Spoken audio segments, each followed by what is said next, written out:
ParaNatural Podcast. Good evening, ladies and gentlemen, and welcome to the ParaNatural Podcast. I'm Christian Key. I'm your host. Sitting in with me tonight, my beautiful wife, Christy. Hello. And tonight, we are going to be talking about cloning. Seems kind of freaky. Back growing up in the 80s, I don't think it's something that we ever thought would be a real thing. But then again, I didn't think that video conferencing was going to be a real thing. So I figured that only fitting if we're going to be talking about clones. I recently just found out that Chinese actually successfully cloned is it a rhesus monkey? Rhesus monkey. And evidently scientists are talking about how cloning goes, and evidently it's a lot easier with some animals than it is with other animals. The first clone that we know about, of course, would have been Dolly. You remember Dolly? Yeah, that's the first one I think we got in the media. That was, yeah, I think that you kind of heard about. It was like 96, right? That sounds about right. But Dolly, came out, and evidently, I guess they picked Dolly. And the thing of it is, they had a success rate, but Dolly was the 277th embryo that they had to try to get to work. They had 276 failures. And then Dolly was the one thing that actually made it through. But there's a guy here, and his name is Hank Greeley. He's from Stanford University, and he said, the quote is, "I think no one realized how hard cloning would be in some species, though relatively easy in others." He said cats were easy, dogs were hard, mice were super easy, rats were hard, humans and other primates were quote-unquote very hard. But we had Dolly. Dolly was the very first one that we had. But speaking of cloning, one of the things that really freaked me out, I posted it on my Facebook page the other day. There was this thing where it was an actual science convention in Las Vegas, and this company had set up a booth, and they were talking about downloading your consciousness into what they called a sleeve, which was basically you could get an upgraded body and just pop your memories in it, and you're good to go. You could just live forever and a day. And like if you get tired of the body or it gets a little bit too old, you just go back, you get a new sleeve. You keep all your memories and everything. The freaky part is they were doing this in Vegas and at an actual science convention. Okay. And people were like taking them off to the side, and they're like, "Is this for real?" And they were just giving information on the company.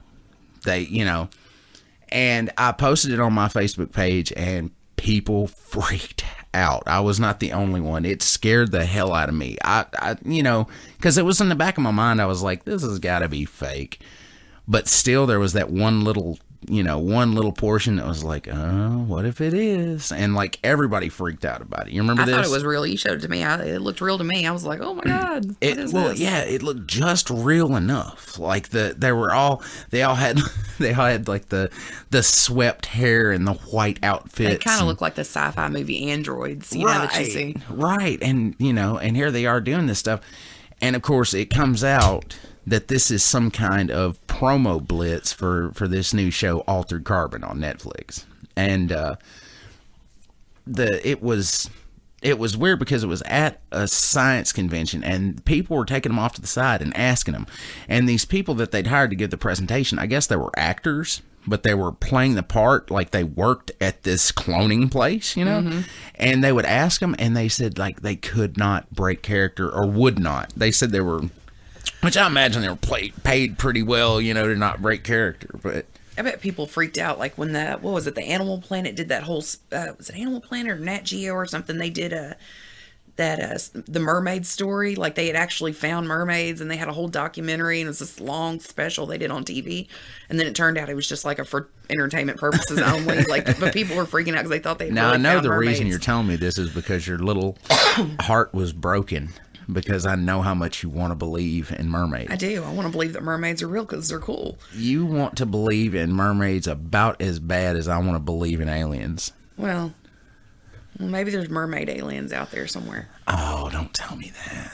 Everybody's talking about now Aliens under the sea, the mermaids. Aliens, yeah, Bigfoot Little mermaid alien baby. Bigfoot is a species of alien. So you could seriously knock out Bigfoot and aliens in one. Yeah. That makes me sick. You make me sick. We can push them all together and make one podcast, one giant long podcast, and we have mermaid, alien, Bigfoot babies. No. Cloned mermaid. No, Bigfoot, I'll believe in Bigfoot. Okay, I'll believe that there's a hominid that's somewhere out there walking around. I'll go for it. Okay, I'll go for aliens. I'll even do that. And if you want to do some mermaids, if you want to fool me good enough, I'll go for that. But I'm not. Believe it if we put a tail on Bigfoot? You're making fun of me. Call it Big Fin. Well, I don't know. I know that one of the favorite things when it comes to cloning. The one thing, probably the reason people know about cloning is from cloning movies. And you are an expert. I love cloning movies. In generally crappy bee creature movies. Yes. Like, I love me some bee horror. I love me some Evil Dead. I love me some Evil Dead too. But you are... I like me small B-rate creature feature. You're the queen of the B-rate creature feature. I remember on Facebook one time you gave a play-by-play of four-headed shark. I think it was five-headed shark. Yeah. I don't know. The shark had a lot of heads. It was way too many for a shark. I remember when Sharknado came out, you were like, finally, I love Sharknado. Someone gets me. A movie for me. Sharknado was epic. I mean, the dude stands up on top of like a bus and saws a great white in half with a chainsaw. I mean, it doesn't get more epic than that. That dude's badass. Well, at He any needs a rate, medal. That leads us into the cheesy cloning movies. Now, I guess we're going to talk about cloning movies. Let's get the one uncheesy, really good, awesome cloning movie out of the way that everybody loves. Jurassic Park. Of course. You are a huge Jurassic Park fan, and it makes sense now. You don't like big blockbuster movies, but this is a creature movie. That was a good one. They did a good job of Jurassic. All of the Jurassic It's Parks. a really awesome creature movie. I guess if you think about Jurassic Park, it's kind of just an awesome creature movie, really. Yeah, and with really good special effects too. They did A+. They A+ on the special effects of that one. I think one of the things that freaked me out the most about Jurassic Park, though, was I think it was one of the first movies to suggest that dinosaurs eventually evolved into birds, and the way they moved and stuff. Like, some people know it about me. I have this insane fear of anything with feathers. Like, they just freak me out. My mom was flogged by a turkey whenever she was pregnant with me. That might have something to do with it, but I don't know. You were talking about how they couldn't actually do that in real life, though, right? Yeah. With the cloning. I had read an article that said that if they did get any kind of DNA, if they had actually tried to play out the Jurassic Park scenario with the pulling blood out of the mosquitoes and the amber, encased in the amber, that they would either not get any viable DNA, or they'd only get portions of it, or it'd be too fossilized. So what they could do, though, is, seeing as, people theorize that chickens came from dinosaurs, that's what they'd, evolved down into. Yeah, of course they did. Have you ever seen a chicken's foot? Oh, yeah. But it's a dinosaur foot. They said that they could actually take a chicken's DNA and adjust it and alter it in ways that would give it more dinosaur-like features, but they couldn't actually... it might look like a dinosaur, but it wouldn't actually have any dinosaur DNA. Dino. So, yeah, they could take a chicken and make it look more like a velociraptor, but it wouldn't actually be a velociraptor. It wouldn't have its DNA or anything. I don't care.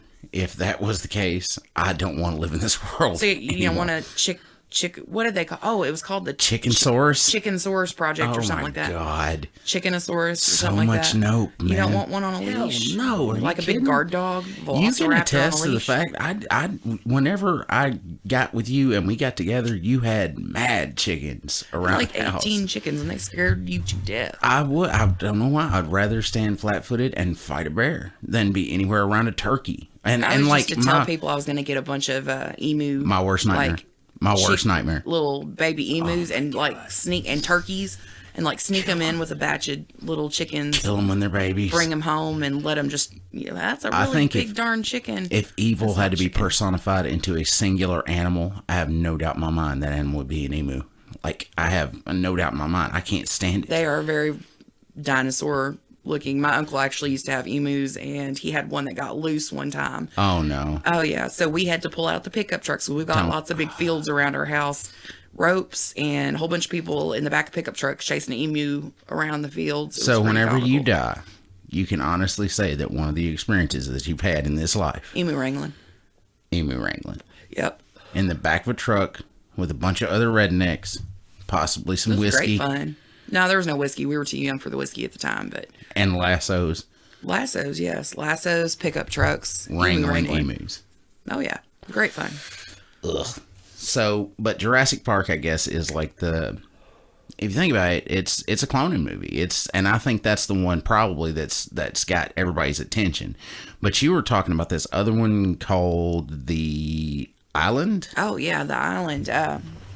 You saw it. You really dug it, right? Oh, yeah, I really liked it. It had Ewan McGregor and Scarlett Johansson, and pretty much it was this, it was this facility full of these, and had all these people in it.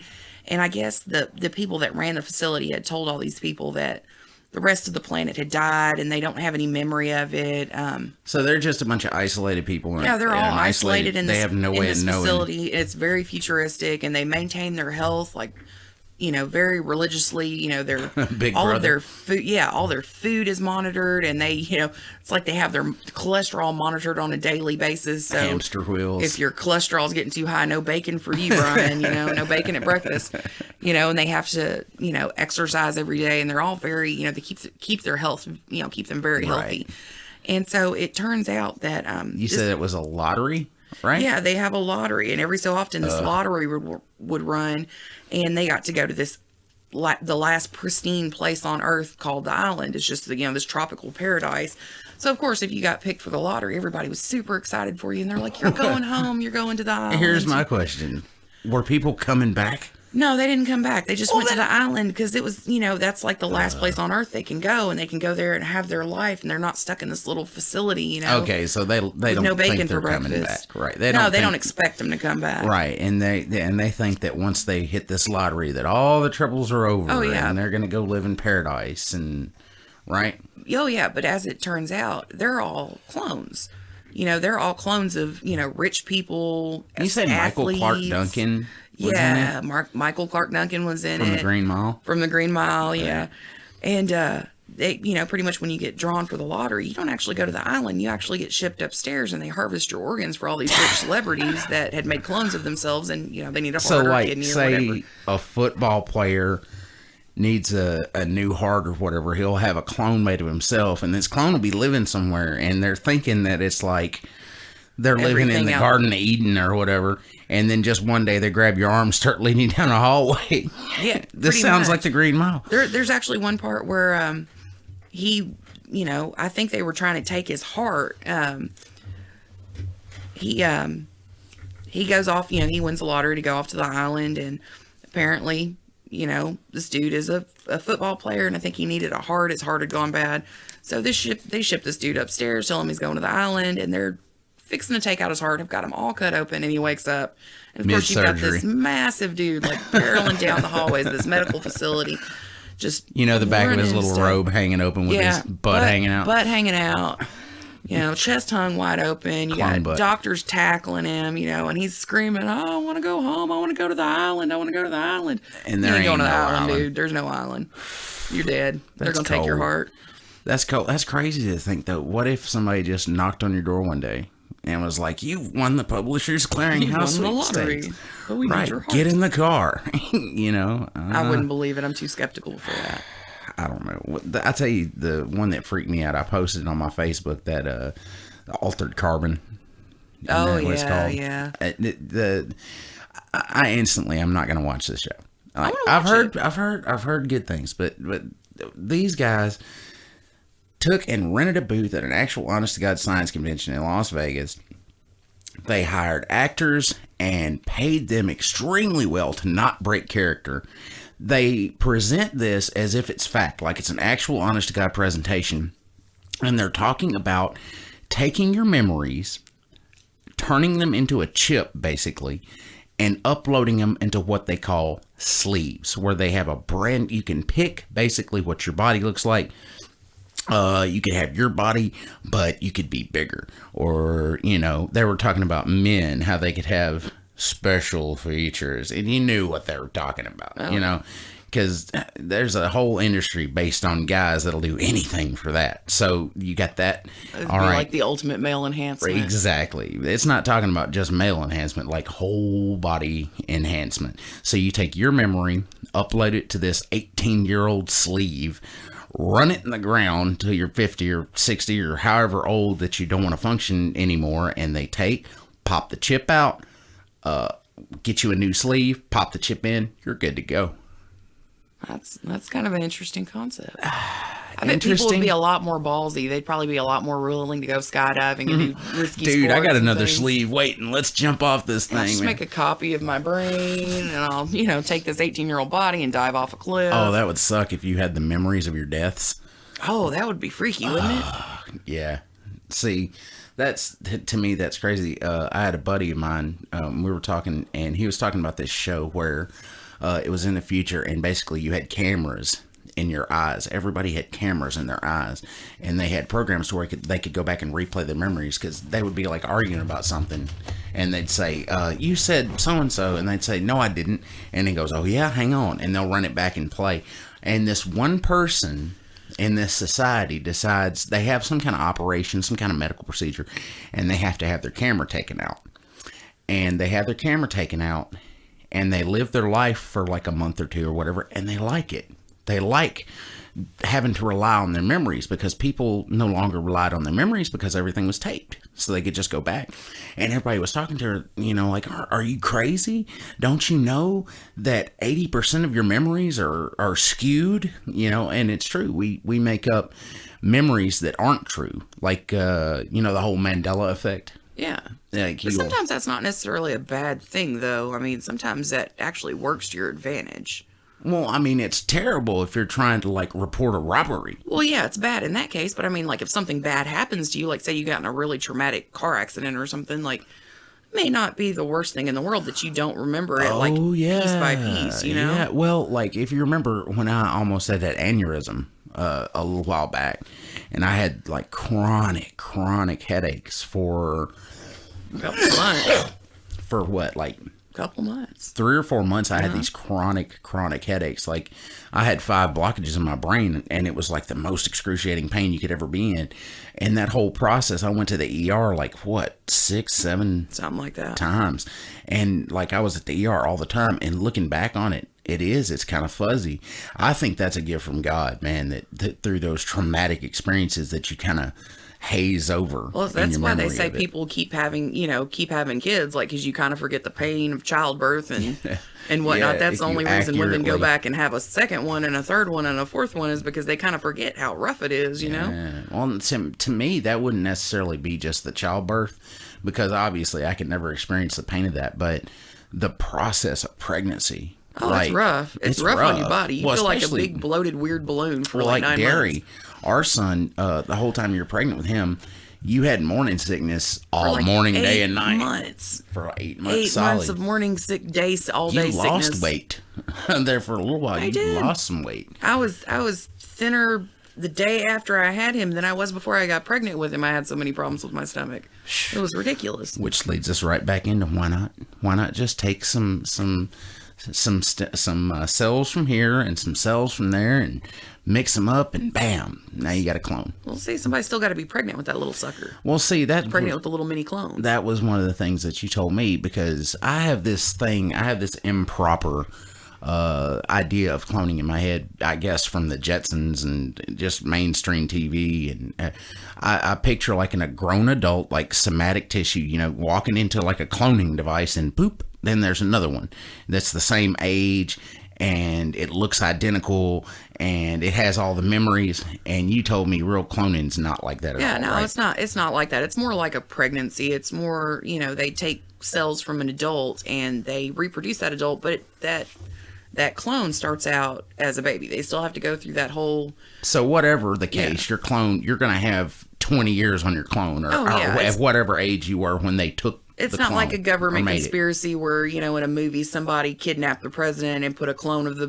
president back in Right, his place a to take copy, over the right. United States or whatever. Like it would be a baby. Right. There'd be like 35 years worth of difference there. I mean, Well, it's see, not going to be that's, believable. like I said, with cloning, you think that, bam, you're just going to have an exact copy.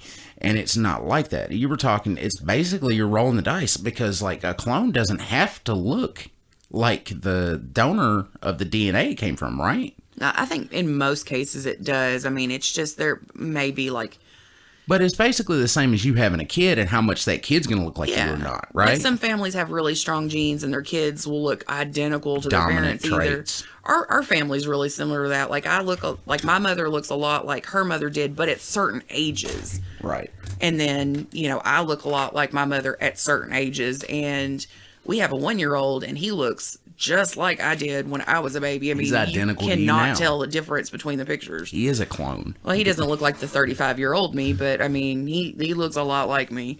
But you were talking about basically that's how they did cloning, that it was more or less like almost like an in vitro It is. It's pretty fertilization similar. type deal.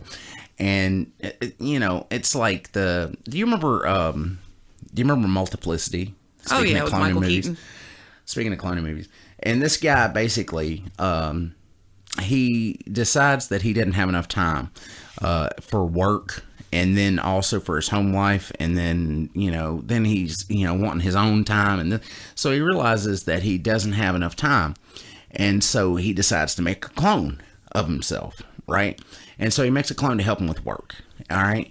Well, that's all fine and good. So he basically sends his clone off to work and he becomes like a stay-at-home mom. But then he realizes like how much work that is. So he gets himself another clone to do the housework and stuff, right? So he's basically got 2 clones working for him. So he can have free time. All right. But what happens is the exact problem that I think you'd run into in real life. The clones get fed up with doing all the work crap. So they make their own clone. Exactly. They decide that they're going to make themselves another clone. But you run into a problem, which I'm very interested in real life. It's like when you make a copy of a copy, it's never quite as sharp as the original, right? So they wind up with this guy that I guess the politically correct term nowadays would be he was special. But he was obsessed with pizza, and he called everyone Steve. And he always wore the little hat. My favorite scene, my favorite scene, he's like, I got a wallet. And he took, I like pizza, Steve. And he would take the pizza and fold up a piece of pizza and put it in his wallet.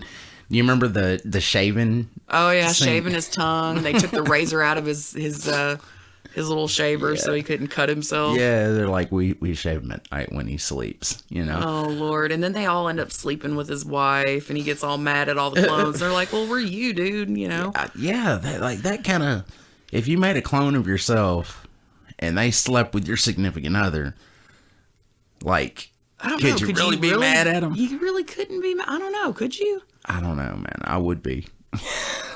I would go to jail for beating myself up. That would be the first case. See, because that was my little smart ass question, was if you make a clone of yourself and then you off it, is that considered murder or suicide? I guess going back to that whole question, if your clone decided to sleep with your spouse, it's like, do you like your clone, or did your clone turn out to be kind of an a-hole? Do you high five it, or do you beat the crap out of it? I don't know. I guess it depends on how your clone turned out. Well, you said clones don't have to necessarily be like the original, because the only way that it would act exactly like you is if it was born, it had the same parents as you, it had the same circumstances as you. All the same memories. Right. That's when you get into the nature versus nurture debate. And basically, if you had a clone, it would not be you. It wouldn't have your memories. It wouldn't necessarily behave exactly like you, because it would be a product of its environment. Well, and think about if you woke up and say you had gotten amnesia and you were 35 years old and you just got dropped into a situation like a home life of whatever kind. Right. Like, how would you probably wouldn't act like you normally act. You'd probably act totally different. It just, it depends on how you're raised. But one of the things they're talking about doing now, I've heard a little bit about stem cell research. I don't necessarily know what it is. I hear people talking about it all the time. My basic background of it is I know that one of the main people pushing it is Christopher Reeves, who used to be Superman. And he, I guess he got in an accident. I want to say it was on a late show with David Letterman. He had a horse. He was riding a horse. Right. And he became, I guess, paraplegic. I think he's a quadriplegic. He might be quadriplegic, yeah. The difference being paraplegic people don't have the use of their legs or arms. Quadriplegic people don't have use of any of them. But he's always out championing, I can't even talk. He's always out pushing for stem cell research.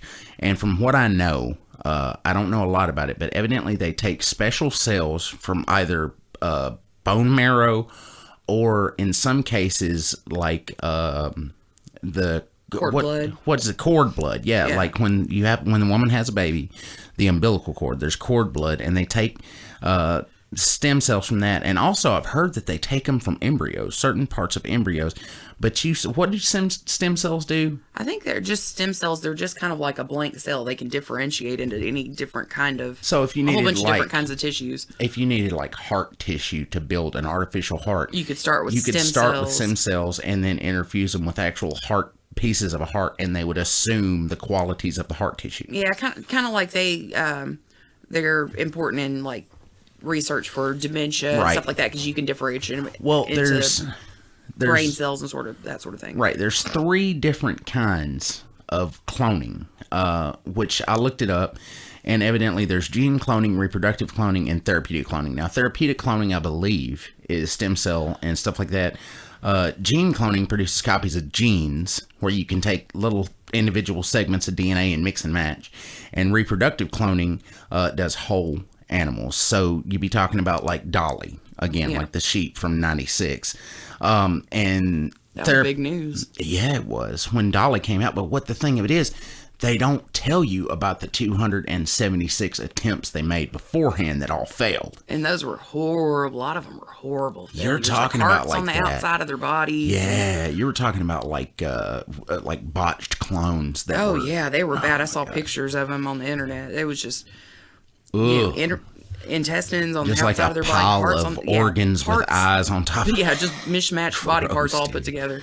Well, they did Dolly, right? And that was from the udder cell of a 6-year-old sheep, right?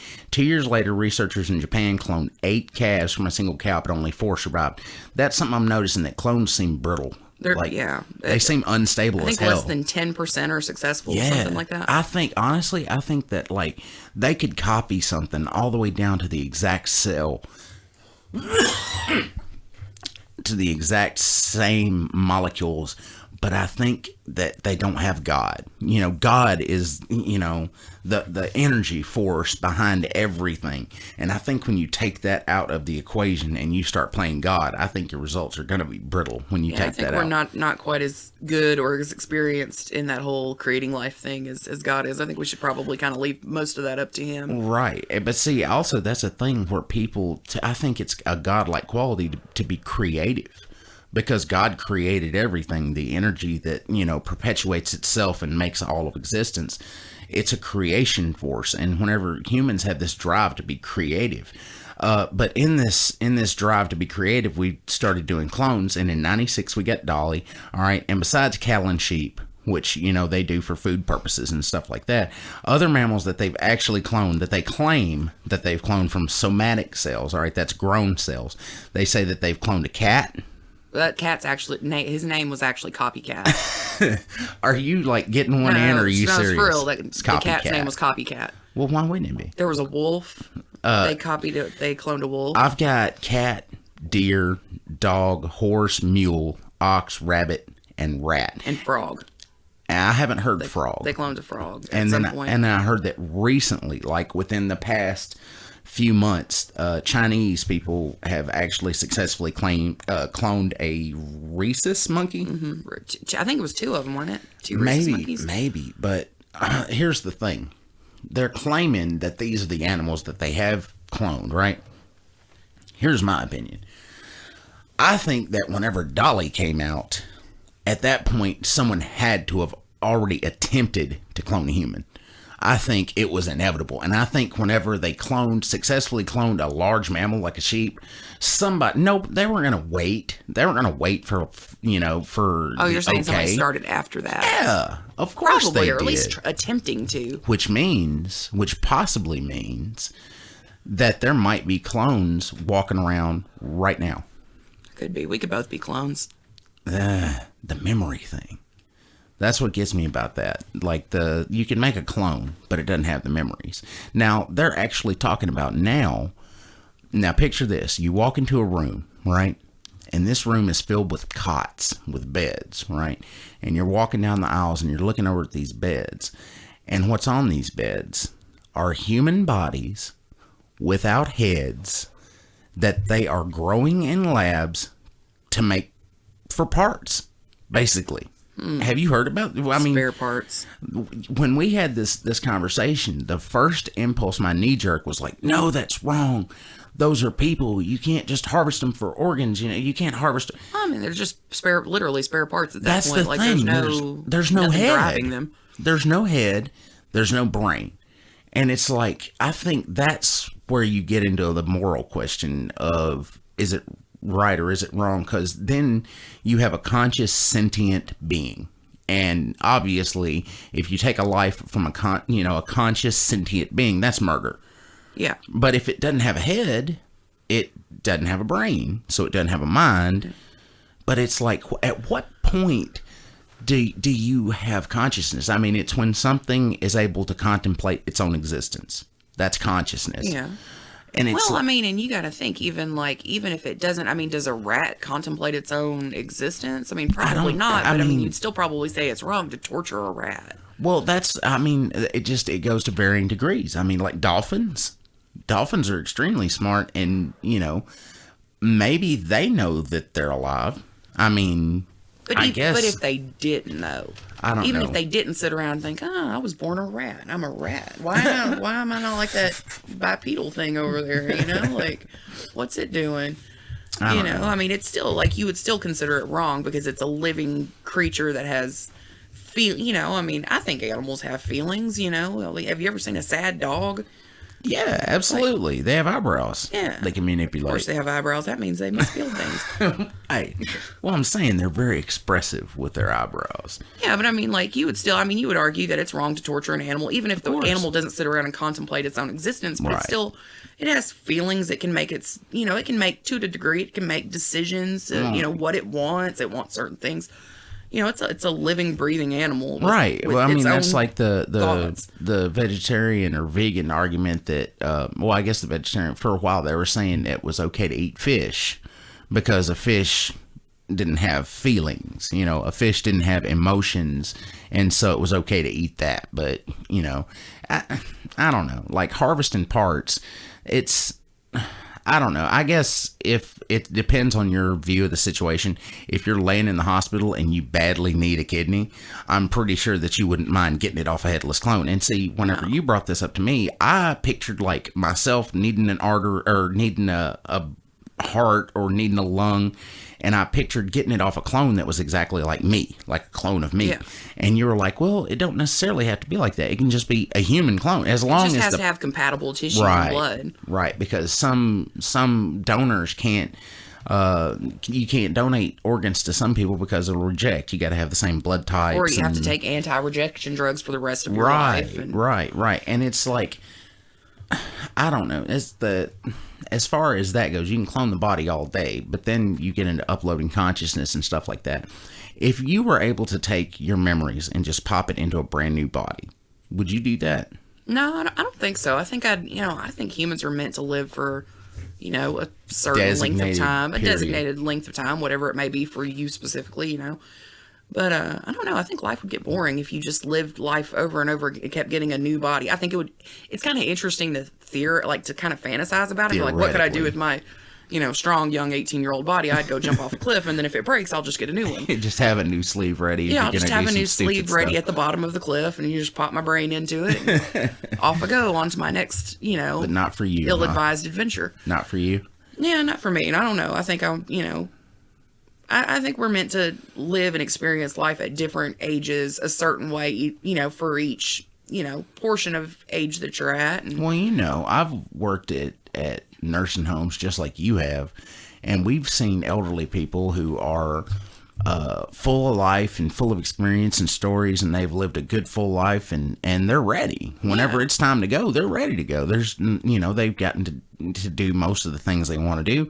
And I'm sure another aspect of that is watching everybody around you pass away, as time goes by, and it just becomes part of the natural order of things. And I think, then you get into the problem of overpopulation, and, it's already, we don't have enough to go around, and then telling people that, you don't have to die, but see, I would be scared I'd wind up in some weird limbo between life and death. Like, here's a scary thing to think about. As far as swapping out your brain. Right. Okay. Well, think about this. This is a scary position, and this also leads up to the nursing home experience. But imagine, if you will, if they're making bodies for clones. Okay. Imagine yourself as the clone. Okay. They basically make a baby in vitro, right? And then, but the thing of it is, while this being is alive, they're asleep. Yeah. They're in a deep sleep, almost like a coma. Or now, like in stasis. Imagine that it does have consciousness. So you're just laying there, trapped in your body. I think it'd probably be like you were dreaming. That'd be my guess. You think? They'd probably have you sedated, like you were in a coma or something. That's what I'm thinking, but I'm wondering, do they lower your brainwaves down to a point to where you can't even dream? Or, imagine, that's the scary part to me, is that weird in-between limbo hell, between life and death thing. It's I'm absolutely convinced that consciousness survives death. You'd be in the Matrix. That's exactly right. That's exactly what I'm talking about. And if you stop and think about that, at what point does a being start to have a soul? At what point, you can reproduce all the same, cells and material, but when it's wired up the way it is, and your mind is working with your brain, is working with your heart, and you have a soul, and, it just depends how much, how much of that is you and how much of that is the creative force of the universe. How, at what point does something start being conscious and alive and awake and aware? I think it's the brain and the ability to make decisions. I can see that. Like animals, Yeah, like an animal. Because you could say self-aware, but how self-aware are animals? But then you could say, well, all animals can make decisions, even if it's a simple decision. Right. Whether they want the piece of cheese or the carrot, Well, I was actually looking up and researching it, and anything that reproduces asexually, by itself, that technically that's a clone. But whenever you get to talking about whether they've cloned a human or not, right? A lot of this is some of the research I've got.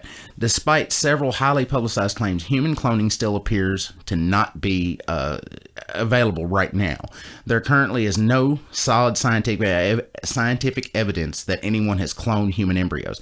In 1998, scientists in South Korea claimed to have successfully cloned a human embryo, but they said the experiment was interrupted very early when the clone was just a group of 4 cells. In 2002, CloneAid, there's a company called CloneAid, and it's, check this out, part of a religious group that believes humans were created by extraterrestrials. Oh. There it goes. They held a news conference to announce the birth of what it claimed to be the first cloned human, a girl named, you want to guess Eve. The name? Yep. Eve.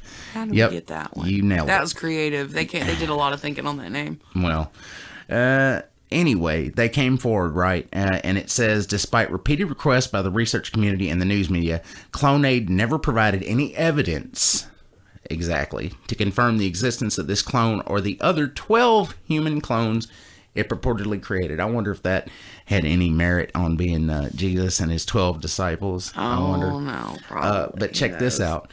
In 2004, a group led by, you're going to love this guy's name, and I know I'm going to murder it, but his name is Woo Suk Hwang.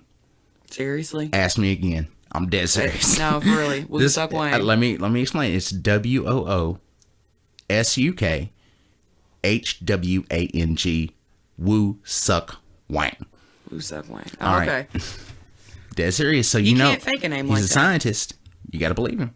Okay, a group led by this Woo Suk Wang of Seoul National University in South Korea, they published a paper in the Science Journal in which it claimed to have created a cloned human embryo in a test tube. However, an independent scientific committee later found no proof to support the claim, and in January 2006, Science announced that Huang's paper had been retracted. I think so far no one is stepping forward to claim that they've actually successfully cloned a person, but they've done it. Somebody had to have done it. Or at least gotten close. I mean, surely we've got the technology to get close to it. Well, you were talking earlier. Who was it? Who was the singer? Was it Streisand? Barbra Streisand? Barbra Streisand actually had her dog. I don't know what kind of dog it was. It was a little white fluffy dog, little small dog. Is it like a Pomeranian or something? No, it's not a Pomeranian. It was like a cockapoo looking kind of dog.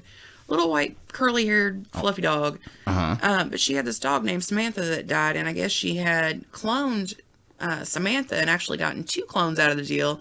And it was Miss Scarlet and Miss Violet, and they look so close to each other. They're so identical that she actually keeps a red and a purple sweater on them so she can tell them apart. But she says they don't act anything like the original dog. So you're telling me that you did research, and in your research you found that Barbra Streisand has 2 clone dogs. She has 2 clone dogs. There's a company that called Vigen that actually clones pets, and it costs about somewhere around $50,000 to clone a pet. Oh man, I can't believe that. See, to me, if you're gonna pay $50,000 for an animal, here's my thing. If you're wanting $50,000 for an animal, all right, they're saying that if you clone something, it may or may not look like your original animal, and it definitely isn't going to act It'll like act your original just as animal. different as another animal you went. What I would say then is get a puppy. Just breed whatever you want and get it that way. I think it's that closeness. You feel like you've got a part of your dead pet with you. I never thought of it like that. I guess it feels like some piece of that old pet lives on in the cloned pets. I think is why people would do that. Why I could see somebody wanting to do that. Well, this guy that we were talking about, this Woo Suk Wang, his whole thing is he claimed to have cloned a human, but he went on, and I think they did confirm that he did successfully clone hundreds of dogs, cows, pigs, even like coyotes. But they were talking about doing pets, and they said the price for a clone dog was about $100,000, and it says, that's an expensive doggy. While pet cloning remains very expensive and very uncommon, and it said the world's best polo pony team is made up of clones, but you get into like thoroughbred horse racing, and it's illegal. They don't allow clones. No, they don't. But then again, I think that has to do with the pride of thoroughbred breeding. It's an actual, that's a big, you know what I mean? That's a big business, I'm sure, with people that do horse racing. They consider it an art, of making, and see, that's the thing about humans.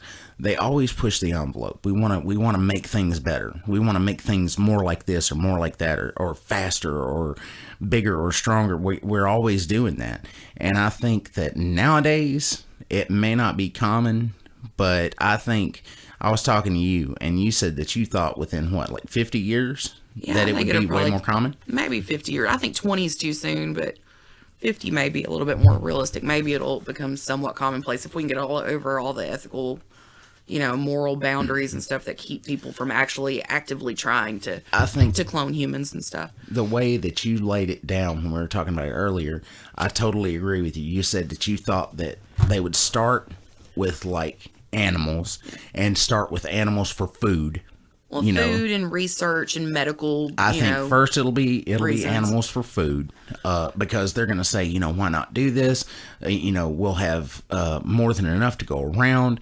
We'll solve the world's hunger problems, and they'll sell people on this idea, and then we'll move into the medical research. We'll move into growing singular organs, and I think that eventually they're going to have to work their way up to doing whole body clones, because if they try to just spring it on people, they're not going to go for Yeah, it. people are not going to take that that lightly. No, especially nowadays, if you consider like the issues that we've got, anything with death or birth, like you've got hot topic issues like abortion, and then you've got like hot topic issues like assisted suicide, and it combines, birth and death and everything all in one, and I think it'll be a long time before people are ready to talk about it to the point that they'll accept it as an everyday occurrence. Now, I think whenever they get into the benefit of it, and because I really do think science is the new quote-unquote religion, because back in the day, the religious leaders are the ones that decided everything. Now we look to the scientific community to, tell us what to believe, and I think they'll do I think currently right now, like the UFO thing, I think they're doing a quote-unquote soft disclosure where they have to just let it out a little bit at a time to, and I think that's how they'll do with cloning. But like practical applications of it, I can see, but still it's too scary, man. I don't know. There's too many ways it could go wrong and people could abuse it, I think. And then you've got people that are not educating themselves and they're like, well, I'm old and I'm sick, or I've got this problem or this chronic problem. I'll just have myself cloned, and they think somehow that magically is them and they can take over that clone's body, and that's not how it works. I think it's the ultimate form of greed. I think it's the ultimate me first and the gimmies. I think somebody that's so wrapped up in their self that they don't have time to die, that they think they're so important that they can just live forever, and it's scary because that's a mentality that a lot of people have nowadays. And, if you were to tell people, hey, you could live forever, I guarantee most people would go for it. They'd probably jump on it without thinking of any of the ramifications of living forever. I mean, there's lots of them. Say, I just thought about something else. If they upload your consciousness into a chip, right, and dump it into a new sleeve, and you just wake up and you're running around. Okay, here's my question. What if you decide after 300 years or so that you've had a good full ride and you're done? What do? They stomp the chip? Do they delete your file? If they do... Or you just put in a holding cell somewhere in a storage room. Yeah, are you a ghost in the machine? Like what, that's crazy to think about. What about when you're ready to die? If you ever get ready to die. Is dying an option? Once the churn, if you're in a sleeve, is it possible? I mean, I guess if... Maybe I mean, if at that you're point, then you have to think, are you technically committing suicide? Yeah. At that point, like if you choose to decommission your chip and have somebody break I didn't even think about that. If you decide to die, is that suicide or? Yeah, because you're not naturally dying, so you would have to either have somebody, crush your chip, or you would have to shoot yourself in the back of the neck, and just let your chip expire. Whatever. Like, is that technically considered suicide? If you have your best friend stomp your chip, is that considered murder? Because you chose it, because otherwise you just could live on forever in that little chip and be in a storage room somewhere. I don't know. I think cloning has got a ways to go, but I think it's very real, and I think it will be a commonplace practice within, say, 50 years. Yeah, it's not quite a sci-fi issue anymore. It used to be a sci-fi thing, and it was fully just, fictional, topics for a movie, and now it's a total. Think about it. What if somebody just knocked on your door and told you to get in the car, and you find out you're a clone? You could be a clone with implanted memories and never know about it. You could be a clone. I could be a clone. We could all be clones. And here's something to think about. Even the people listening to this podcast, watching it on YouTube, you could be a clone. You are a clone. You are a clone. And that's all the time we got for the ParaNatural Podcast. Thanks, guys, for tuning in. And Christy, please like and subscribe. Please like and subscribe. And as always, if you've got a supernatural story, if you've got a paranatural story, we would love to hear about it. So email us, please, at theparanatural.podcast@gmail.com. Check out our Facebook. And until next time, guys, sleep tight. The ParaNatural Podcast.